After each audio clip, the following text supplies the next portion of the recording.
The Netherlands is considered the fourth largest country economically in the world today. If you look back at Dutch history, things weren't always like this. At the end of the 16th century and the start of the 17th century, the Netherlands was going through many changes, including the still ongoing Dutch Revolt. Many events occurred during the Dutch Revolt, and one of them was the formation of the Dutch East India Company, or VOC. The Dutch East India Company was a major part of Dutch history that left a legacy of influences throughout the world. Continents like Africa, Asia, and Europe would be forever changed by the spice trade, something that the VOC dominated and created a monopoly over that lasted throughout the 17th and 18th century. In this video, we'll explore the rise and fall of one of the world's most powerful multinational companies and how it still affects the world today. Before we can understand why the VOC was created, we need to take a look at how companies operated during this period of time.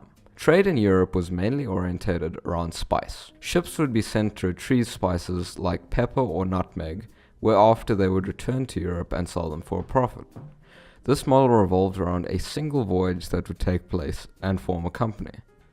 Once the voyage was done and the ships returned, the company would soon be liquidated. Many times investors would take high risks putting any money into these voyages. Piracy, disease, and shipwreck meant that sometimes they would lose any money they put in and chances of profit would be slim. Clearly something had to change. The English realized this wasn't very efficient and created cartels to protect supplies, but also to limit them. This approach saw the creation of the English East India Company. Realizing they would be cut out of the spice trade completely, the Dutch created the Dutch East India Company, funded by the Dutch government and controlled by officials called the Heren 17. The Dutch government granted the VOC a 21-year monopoly over the spice trade and permissions to establish settlements in other countries, maintain their own armies, and even conclude trade contracts. What was so innovative about the VOC was the way that any citizen could buy stock in the company, with focus on long-term investments. This was much less riskier for investors and motivated them to invest more money into the company than they had before. Not to mention the VOC was the world's first multinational company, with trading outposts in places like Africa, Asia, and Indonesia, all far away from where it originated in the Netherlands. This is a clear testament to how much exploration and travel was done by the VOC alone. They could even afford to maintain trade outposts and forts that they built in places many Europeans at the time would not visit. A very prominent place throughout the spice trade was the Spice Islands of Maluku, where the Dutch got most of their spices from throughout the VOC era. They built their own spice plantations, although they overran the local population's crops. When they wanted to limit the supply, they would start to burn these spice trees, forcing the indigenous population to grow other crops. They also used mass murder techniques, or starved the local population if they did not agree with the Dutch. Slavery was also frequently used in these plantations, obviously because it was free.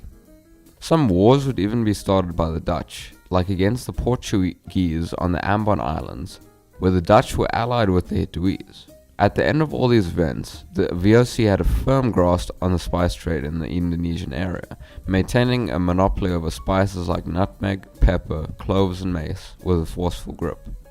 All of these factors allowed the Dutch to maintain their monopoly over the spice trade. The Cape of Good Hope, known as Cape Town today, was established by Jan van Riebeeck as a refreshment station just off the southern end of Africa, where it would resupply the Dutch with fresh fruit to prevent scurvy and allow them to travel to East Asia.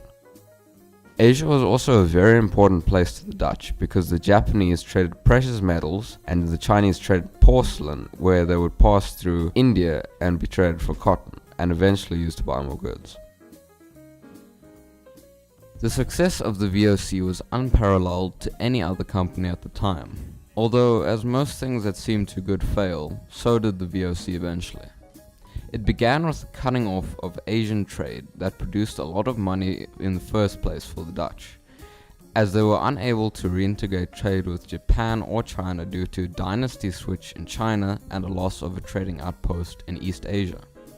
The VOC also had the problem of many people dying in the company, as mortality rates were some of the highest for any company at the time. Many of the original spices that the Dutch had sold and made profit over were losing value, and old ways of keeping the spice trade going just weren't profitable anymore. The Dutch East India Company fell into a deep financial slump after the Fourth Anglo-Dutch War. Although attempts were made to salvage the company, the Batavian Republic nationalized the VOC in 1796, with the power of the VOC granted by its charter, then expired in 1799. Even though the VOC may have fallen, it influenced the concept of a modern corporation that we know today, and was very influential and innovative for its time. The modern world benefited greatly over the success and demise of the VOC, and learned from many of the mistakes it made. It remains characterized as the first multinational mega corporation in history, and I think it deserves that title. Thank you for watching the video.